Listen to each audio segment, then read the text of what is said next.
Hi friends, I'm Chandrasekhar here, and this is one amongst the series of lecture on the Varga Kundalis or D charts as we call them in English that we shall be looking at. This time we shall be looking at the D24 as it is called. It is also called the ChaturviMshāMsha charts. ChaturviMshāMsha 24. That's it. So what is this? And as we know, I don't have to repeat, but again, I'll tell you that I shall be sharing the screen with the natal chart of Mr. Warren Buffett. We continue with Mr. Warren Buffett so that there is no confusion. And on the right side would be the D24 chart. At the top square, D24 would be written so as to make it easier. Now, since D24 appears only in the 16 Vargas, we are taking the 16 Varga strength, Shodasha Bala as it is called, strength in 16 divisions. The calculations are a bit different. I think we have seen it in the first lecture itself in this series. So, what is this D24? What for is it? There are many opinions. Parashara says, Vidyayam Veda Bhavache,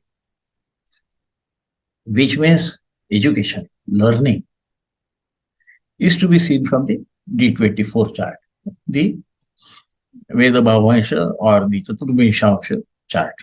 So this is certain. So when we think about how to look at this chart, as you know, we look at only the Karakas, the Bhava Lord, etc., in that chart itself. So what Bhava should we look at? What planets should we look at? And so as you know, the second house, the fourth house, and the fifth house represents various stages of our education or learning.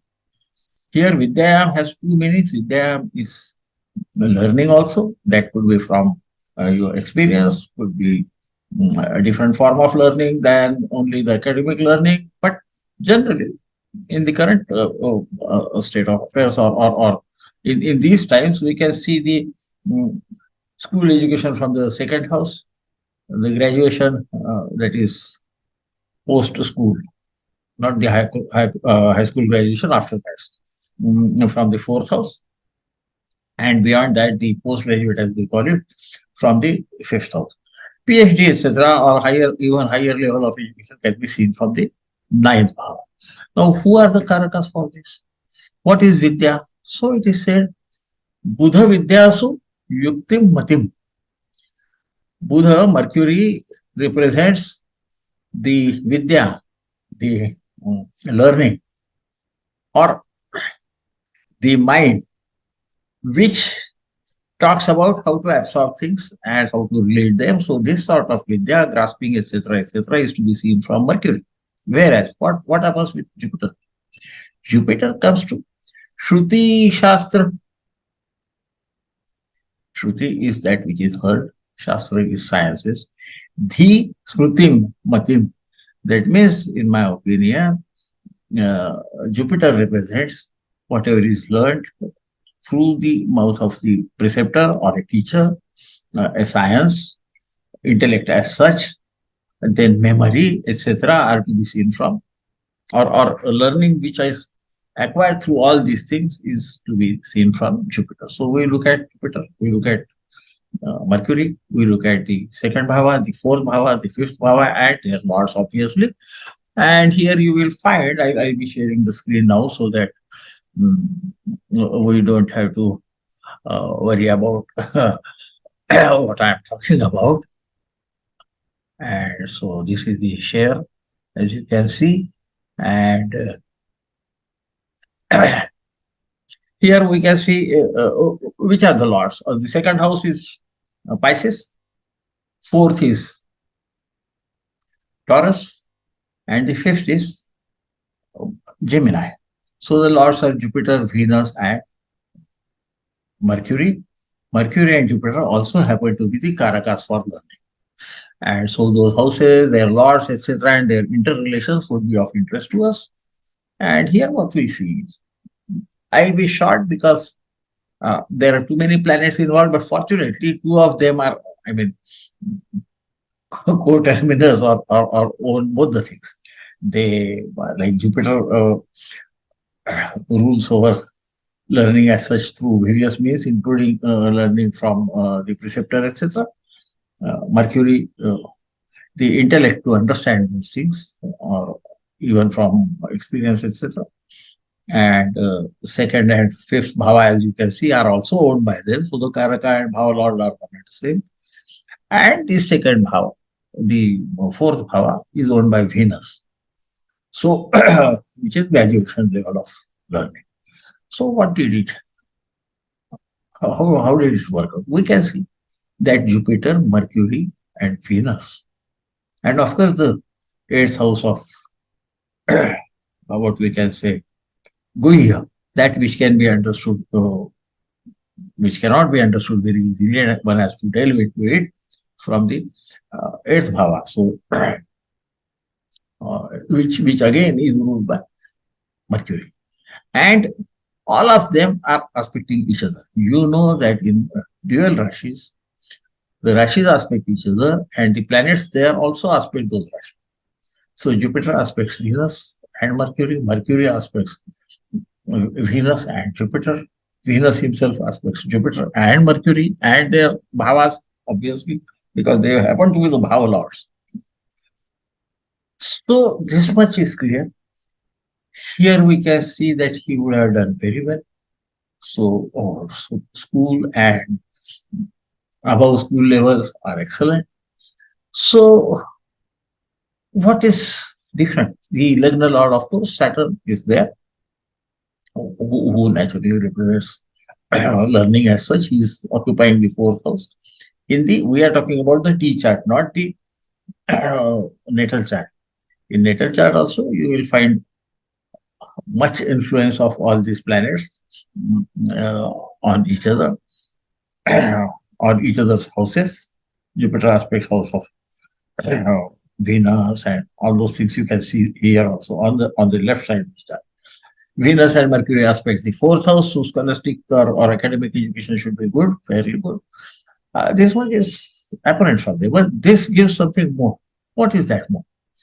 See, after finishing his school, or as they call high school graduation, Warren Buffett wanted to give up his education and take up business.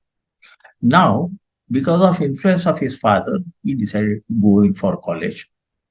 We can see the fourth house, which I was saying was graduation level, the college level, basic level, is aspected by Rahu, Ketu, and also Sun.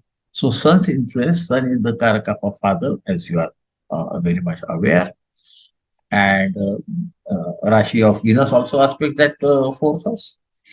Rahu and Ketu aspected. So though he wanted to not continue, which is quite possible with Ketu aspect, or change of courses or career at the graduation level, because of influence of his father, he did continue the college education, but he changed to colleges. So here that influence of Ketu is there. Rahu, one who holds everything, and Saturn also is there. The fourth house, so he can delay things, and so he took 2 degrees, 2 colleges he attended, and then he went on and went to the University of Columbia for advanced studies, which happens to be the fifth house, where Venus is placed, and both Mercury and Jupiter aspect, and there is no aspect on that house from any of the malefic planets, as you can see. So this education went very well. Of course, if we want to go to the advanced education, it goes to the ninth house, as I was telling you, even higher than that, where Rahu and Ketu are there. And since Rahu and Ketu are there, obviously, he was into deep investigation sort of thing, which is the specialty of Rahu. As we know, he stays in Valmika, the ant hills, things which cannot be seen easily unless you take a lot of efforts. Ants do that, or termite does that by going down the drain. And Ketu is connected with Ganitha. He is supposed to connect with the numbers. Uh, Ganit, if we translate verbatim, would be mathematics.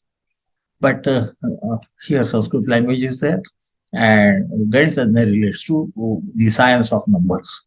And so that is what he excelled in his later life.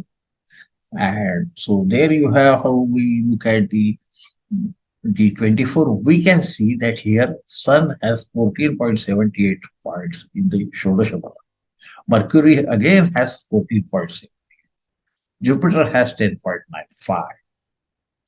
Venus 10.38. Saturn has 11.52. Rahu 11.67. And Ketu 12.28. So, all of them are above 10.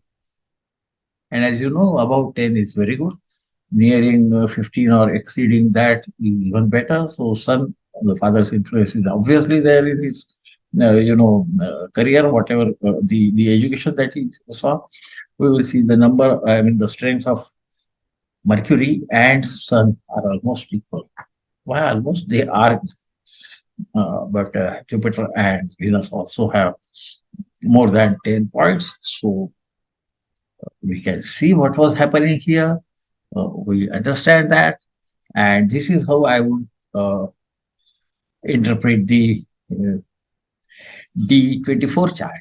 There are different methods of interpreting it.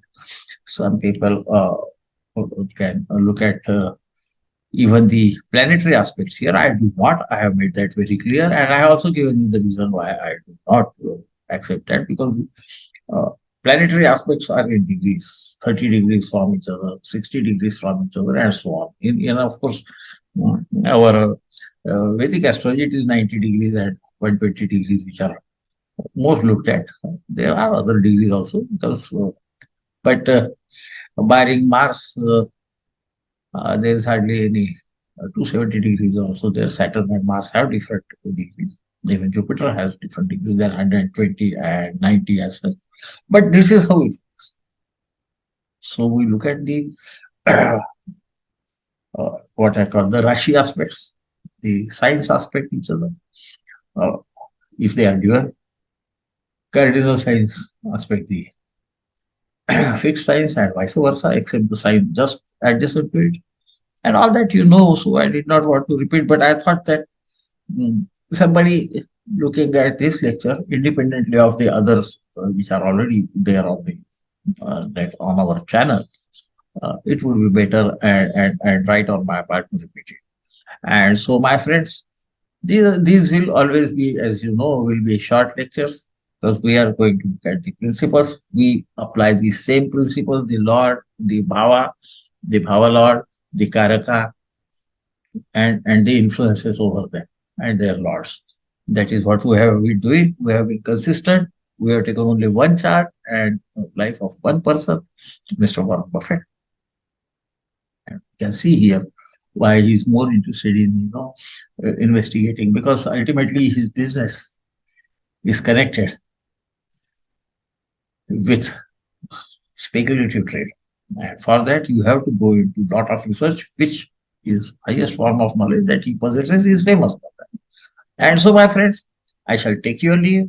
And this is a short lecture. Next lecture will also be shorter. So I would not want to test your patience too much. As you know, I welcome the bouquets and prepads. So do comment. I'll try to give my opinion if there are any queries. And let me reiterate, there's many different learned people look at these charts and how to read them in a different fashion.